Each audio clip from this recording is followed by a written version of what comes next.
ହଁ ଦର୍ଶକ ବନ୍ଧୁ, ଆପଣମାନଙ୍କ ପାଇଁ ପ୍ରସ୍ତୁତ କରାଯାଉଛି ଏକ କାହାଣୀ ଯାହାକି ଓଡ଼ିଆ ଗଳ୍ପର ନବଜାତକ ନାମରେ ଏକ ସାପ୍ତାହିକୀ ଅଛି, ଯାହାର ନାଁ ହେଉଛି କଥା।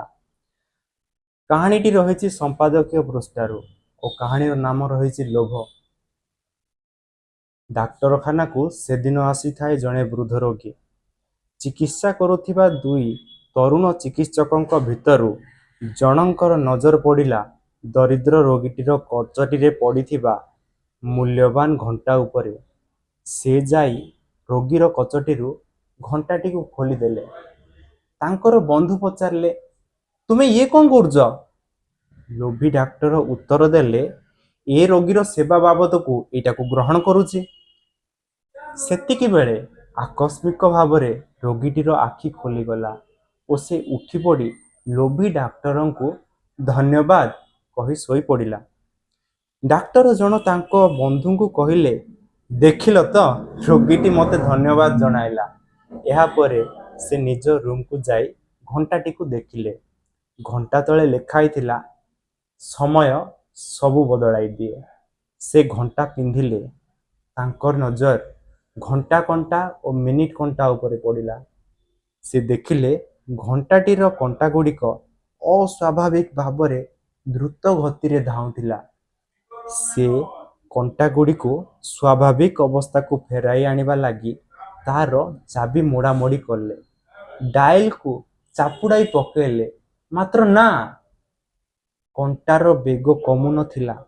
ସେତିକିବେଳେ ତାଙ୍କ ବନ୍ଧୁ ଡାକ୍ତର ରୁମକୁ ପଶି ଆସିଲେ ଓ ତାଙ୍କୁ ଅନେଇ ଚିତ୍କାର କରି ଉଠିଲେ, କ'ଣ ହେଲା? ବନ୍ଧୁ ତାଙ୍କୁ ଗୋଟେ ଆଇନା ଆଣି ଦେଖାଇଲେ। ଘଣ୍ଟାକ ଭିତରେ ଘଡ଼ି ପିନ୍ଧିଥିବା ଡାକ୍ତର ଜଣଙ୍କର ବୟସ 20 କି 25 ବର୍ଷ ବଢ଼ି ଯାଇଥିଲା। ମୁହଁରେ ଦାଢ଼ି ବଢ଼ି ଯାଇଥିଲା। ମୁଣ୍ଡ ବାଳ ଧଳା ଦିଶୁଥିଲା। ଡାକ୍ତର ଏବେ ବିବ୍ରତ, ବିଚଳିତ। ସେ ବଦମାସ ଭିକାରୀ ଗଲା କୁଆଡ଼େ?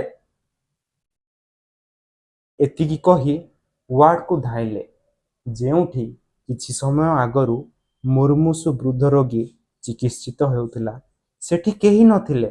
ଜଣେ ସୁନ୍ଦର ସ୍ୱାସ୍ଥ୍ୟବାନ ଯୁବକ ନିଜର ଜାମାପଟା ସଜାଡ଼ି ବାହାରେ ଯିବାକୁ ଚାହୁଁଥିଲେ। ଏ ଡାକ୍ତର ଯାଇ ପଚାରିଲେ, ସେ ବୁଢ଼ା କୁଆଡ଼େ ଗଲା? ସେ ଉତ୍ତର ଦେଲା, ସେ ଜଣକ ହେଉଛି ମୁଁ। ତୁମେ? ଓହୋ ହୋ, ବୁଝିଗଲି। ନିଅ, ଏଇ ତୁମର ଘଣ୍ଟା। ନା ନା ନା, ମୁଁ ଏଇଟିକୁ ଜଣକ ହାତରୁ ପଅରିଦିନ ଚୋରି କରିକି ଆଣିଥିଲି। ତାପରେ ମୋର ଏଇ ଅବସ୍ଥା ଥିଲା। କ'ଣ ହେଲା ତ ତୁମେ ନିଜ ଆଖିରେ ଦେଖିଛ। ମୁଁ ତ ସେଇଥିପାଇଁ ତମକୁ ଧନ୍ୟବାଦ ଜଣାଇଥିଲି ବୋଲି ଲୋକଟି କହିଲା। ଏବେ ଯୁବ ଡାକ୍ତର ପାଗଳ ପରି ହସ୍ପିଟାଲ ସାରା ବୁଲିବାକୁ ଲାଗିଲେ। ଯେତେ ଚେଷ୍ଟା କଲେ ବି ତାଙ୍କ ହାତରୁ ଘଣ୍ଟାଟି ବାହାରୁ ନଥିଲା। ସେ ବିଭିନ୍ନ ଲୋକଙ୍କୁ ନେହୁରା ହେଲେ, ଦୟାକରି ମୋ ହାତରୁ ଏଇ ଘଣ୍ଟାଟିକୁ ଖୋଲି ନିଅନ୍ତୁ, କିନ୍ତୁ କେହି ତାଙ୍କ କଥା ଶୁଣିଲେ ନାହିଁ। ତାଙ୍କର ସ୍ୱାସ୍ଥ୍ୟ ଦ୍ରୁତ ଗତିରେ ବାର୍ଦ୍ଧକ୍ୟ ଆଡ଼କୁ ଗତି କରୁଥିଲା। ଆଖିରୁ ଦୃଷ୍ଟିଶକ୍ତି ଉଭେଇ ଯାଉଥିଲା। ସେ ଦିଶୁଥିଲେ ଗୋଟେ 80 ବର୍ଷର ବୃଦ୍ଧ ପରି। ଉତ୍ତୀର୍ଣ୍ଣ ସନ୍ଧ୍ୟା ପହରରେ ତାଙ୍କର ଜଣେ ନୂଆ ରୋଗୀ ସାଙ୍ଗରେ ଦେଖାହେଲା। ସେ ସେହି ରୋଗୀଟିର ହାତକୁ ଭିଡ଼ି ଆଣି ତା ଦ୍ୱାରା ନିଜ ହାତରୁ ଘଣ୍ଟାଟିକୁ ଖୋଲିବାକୁ ପ୍ରୟାସ କଲେ। ସେତିକିବେଳେ ଲୋକଟିର ହାର୍ଟ ଆଟାକ୍ ହେଲା। ମୁହୂର୍ତ୍ତକ ଲାଗି ସେ ନିଜର ଘଣ୍ଟା ସମସ୍ୟା ଭୁଲିଗଲା ଓ ଲୋଭୀ ଡାକ୍ତର ଜଣକ ତଳେ ପଡ଼ି ଯାଇଥିବା ରୋଗୀଟିର ଛାତିକୁ ଆଉଁସି ଚାଲିଲେ ଓ ଡାକ ପକାଇଲେ, ଷ୍ଟ୍ରେଚର ଆଣ। ସେ ହଠାତ୍ ଅନୁଭବ କଲେ ତାଙ୍କ କଚଟିରୁ ଘଣ୍ଟାଟି ଖୋଲି ଯାଇଛି। ତାଙ୍କ ପାଟି ଶୁଣି ବନ୍ଧୁ ଡାକ୍ତର ସେଠାକୁ ଆସି ଏ ଦୃଶ୍ୟ ଦେଖିଲେ ଓ କହିଲେ, ଏ ଘଣ୍ଟା ଏକ ବିଚିତ୍ର ଘଣ୍ଟା। ଯେତେବେଳେ ପର୍ଯ୍ୟନ୍ତ ତୁମେ ଅନ୍ୟକୁ ପାଲରେ ପକାଇ ଏହା କବଳରୁ ନିଷ୍ପତ୍ତି ଚାହୁଁଥିଲ, ସେତେବେଳେ ପର୍ଯ୍ୟନ୍ତ ଏହା ତୁମ ହାତରେ ବେଡ଼ି ପରି ରହିଥିଲା।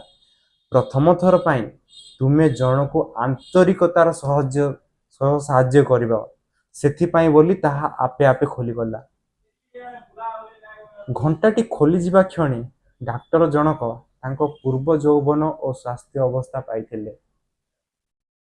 ଦର୍ଶକ ବନ୍ଧୁ, ଏହି କାହାଣୀଟି ଶୁଣି ଆପଣଙ୍କୁ କେମିତି ଲାଗିଲା କମେଣ୍ଟ ବକ୍ସରେ ଲେଖି ନିଶ୍ଚୟ ଜଣାଇବେ। ଆଉ ଯଦି ଆପଣ ଚାହୁଁଛନ୍ତି ଯେ ଏହିପରି ଆହୁରି କାହାଣୀ ଆମର ଏହି ଚ୍ୟାନେଲରେ ଆସୁ, ତାହେଲେ ଆପଣ ଏଇଆ ବି ଲେଖି ଜଣାଇବେ ଯେ କେଉଁ ବିଷୟ ଉପରେ ଆପଣଙ୍କୁ କାହାଣୀ ଦରକାର। ଦର୍ଶକ ବନ୍ଧୁ, ଏହି କାହାଣୀଟି ଥିଲା ଗୋଟିଏ ଲୋକ ଯିଏକି ତା ନିଜସ୍ୱ ପ୍ରକୃତି ଅନୁସାରେ ଲୋଭୀ ହୋଇଥିଲା।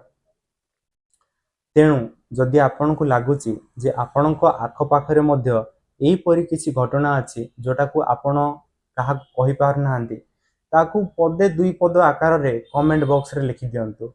ମୁଁ ଶିବଶଙ୍କର ଚେଷ୍ଟା କରିବି ସେହି ପଦେ ଦୁଇ ପଦକୁ ଗୋଟିଏ ଛୋଟ କାହାଣୀର ରୂପ ଦେବା ପାଇଁ। ଏତିକି କଲେ ଆପଣଙ୍କୁ ହୁଏତ ବହୁତ ଛୋଟ କାମ ଲାଗିପାରେ, କିନ୍ତୁ ମୋ ପାଇଁ ଏହା ବହୁତ ବଡ଼ କାମ। ନମସ୍କାର ଦର୍ଶକ ବନ୍ଧୁ, ପୁଣି ଭେଟ ହେବା ଏହିପରି ଆଉ ଏକ ଭିଡ଼ିଓ ସହିତ। ସେତିକି ପର୍ଯ୍ୟନ୍ତ ଆମକୁ ବିଦାୟ ଦିଅନ୍ତୁ। ଧନ୍ୟବାଦ।